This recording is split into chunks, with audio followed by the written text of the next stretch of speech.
Minister Andrew Robb, the Investment and Trade Minister, told me in an exclusive interview that the government want to change actually a major overhaul of a current significant investor visa program, which has been in place since November 2012. So in the last 2 years, we received about $2 billion from overseas investors, mostly Chinese nationals. And that $2 billion is not a small amount of money, but it's still insignificant considering we have a $2.5 trillion worth of foreign stock in Australia, foreign investment stock in Australia. And this $2 billion has mostly gone into government bonds, be it federal or state government bonds, large cap equities, or into real estate or commercial, or be it commercial or residential real estate trusts. So in a way, this money makes no particular difference, right? Because state and federal government bonds sell like hotcakes to international investors with or without assistance of significant investors from overseas, especially from China. So the government is thinking that the government is really not getting much out of this investor program, because essentially, if you're a wealthy investor with $5 million to spare, you can just park them in Australia. 4 years later, you get a permanent residency. So what Minister Robb wants to achieve with this new money is to link with the government's desire to boost our startup and venture capital sector, is basically by channeling the money into the sector that is starved of cash. Okay, as you said, $2 billion isn't a small amount of money. And there are other nations that are trying to get investment from China as well. Is there any risk that tightening up these regulations sees this money that was going to Australia heading elsewhere? Actually, Australia, I have to say, is actually at a very good position at the moment, because Canada scrapped its investor program this year, and the US just used up all its quota.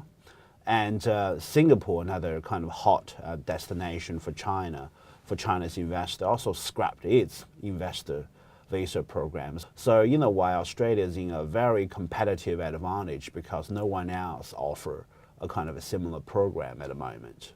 So we are in a position of power, and this could end up seeing money funneled towards an entrepreneurial sector that has previously been struggling to find investment locally.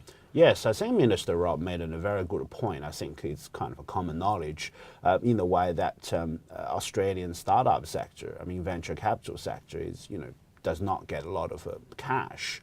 And a lot of our very worthwhile innovations and the projects have gone overseas for commercialization. A good example is even the Wi-Fi system, which is used widely, developed first by CSIRO, is being commercialized, licensed, overseas. This kind of a project should ideally stay in Australia, but there's just not much money in the system to support startup and venture capital. $2 billion is probably not a lot of money when it comes to buying government bonds and etc. Not going to lower the cost of capital, but a couple of $100 million for startup sector could be quite a transformational and to make a material difference to the Australian economy in this particular sector. Now, I understand there was another thing that the government signalled, and that's tightening up regulations around laundered money. Yeah, because the significant investor visa has been under a bit of a limelight, because there have been a lot of reports lately from both Australia and also from China that this significant investor visa program could become a kind of a channel for corrupt officials and economic fugitives to channel their money to Australia. So, and also Australia Federal Police just announced this week they are in this unprecedented cooperation with the Chinese law enforcement authority to flash out some of the economics fugitives in Australia.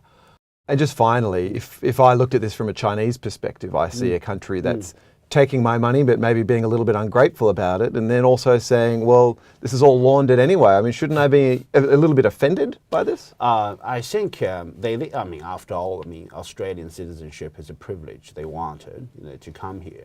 I think, it's, yes, before it's kind of really easy, right? It's kind of, if you have a spare $5 million, you buy up some Australian government bonds, and they're essentially risk-free. You get a nice interest at the end of it, and you also get an Australian citizenship. So, but now the government literally essentially raised the price of a citizenship. So if you want to come here, we want you to invest in more risky project. Then it's up to the Chinese investors themselves to make a decision whether it's actually worth it. Because for a lot of them, it's really an insurance policy, right? They made all their money in China.